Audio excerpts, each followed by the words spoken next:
Well, I'm a planetary scientist. I knew in 10th grade in high school that I wanted to be a scientist and get my PhD in astronomy and do that sort of research. My high school counselor didn't know quite what to do with that, but I was very sure and convinced him that I knew what I was talking about. I knew it was a lot of work, and set forward on that path very early on. It was actually Carl Sagan's Cosmos that really tipped the balance in that direction for me. I was always interested in science. I grew up on television nature documentaries. That's what I liked to watch as a child, and knew that's what I was always going to do. And it was finally, I think it was Cosmos that finally tipped me over to the astronomy side of things. And graduate school, I started focusing very much more heavily on asteroids and understanding their collisional evolution, what happens when they bash into each other and create small debris, make molehills out of mountains, as I like to say. And I've been stuck on asteroids ever since. It's a particularly, I think for me, a particularly interesting realm of solar system science, understanding the evolution of small bodies and their exploration potential, actually, too. So now, how do you bridge asteroids to suborbital?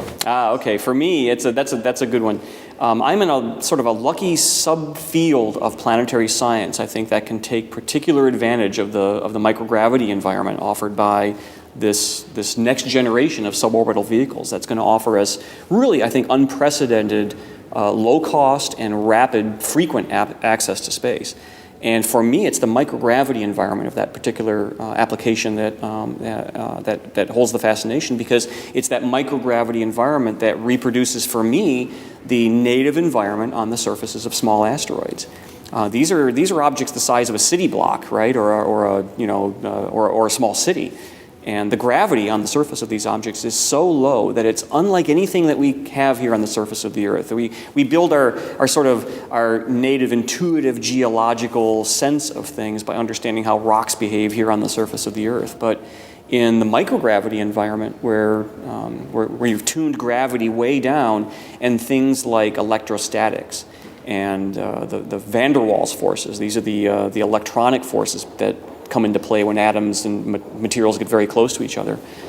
They can cause self-cohesion effects between the small particulate things on asteroids that we would never see here on the surface of the Earth. And that can create geologic structures and geologic processes on those objects that is so alien and unlike anything we can intuit from our life here on Earth that the only way to really study that process or those processes and properties, short of actually going to the asteroids, is to simulate those here, in microgravity environments, either through parabolic flight or suborbital flight here on the Earth. So that's the entree that brought me from planetary science into the suborbital flight environment. I'm not one of those children who grew up always knowing they wanted to be an astronaut. For me, it was actually a late thing that I didn't really even consider until in graduate school, and began to work with a lot of astronauts, understand the process a little bit more, and realize that flight environment, that operational flight environment, is where I really like to learn to live. I did a lot of cave diving when I was a grad student in Florida. Realized that the life support environment, the checklist environment, the operational planning, it really appealed to me. I really liked working in that sort of an environment. And I realized that the confluence of my love of aviation and that operational environment and the science, the research that I do, it was really kind of meshing all with seeing what goes on in the astronaut office. And so I was applying actually to the NASA Astronaut Corps for a good 10 years before the phone rang and said, come on down to Houston and interview. That was in November 2003 for the 2004 astronaut class. Missed it by that much, as Don Adams would say, but it was a fantastic experience to get to interview, and I'm going to get to fly to space anyway, so that's great.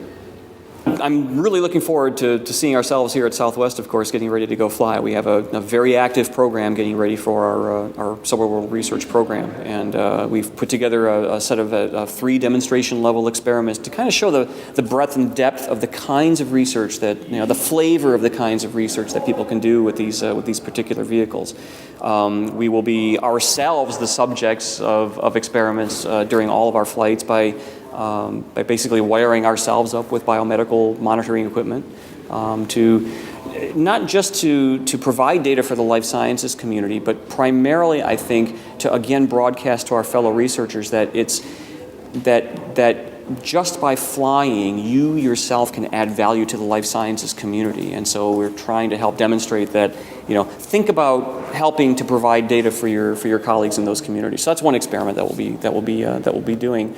The other two experiments are to highlight the possibility for observations from these platforms out to space, because you're above most of the atmosphere, back down to the ground because you're provided with a pretty unique view of the planet that's not quite as high as orbital, but definitely a lot higher than balloons or airborne assets. There's sort of a middle ground there. So we'll be carrying an imaging experiment to highlight that.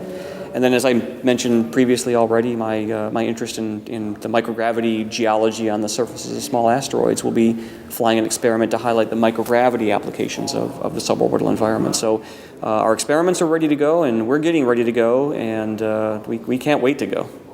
The XCOR is putting together their Lynx One vehicle in rapid progress. The propulsion systems, XCOR is great at propulsion, and so propulsion is pretty much ready to go, and the vehicle is being assembled.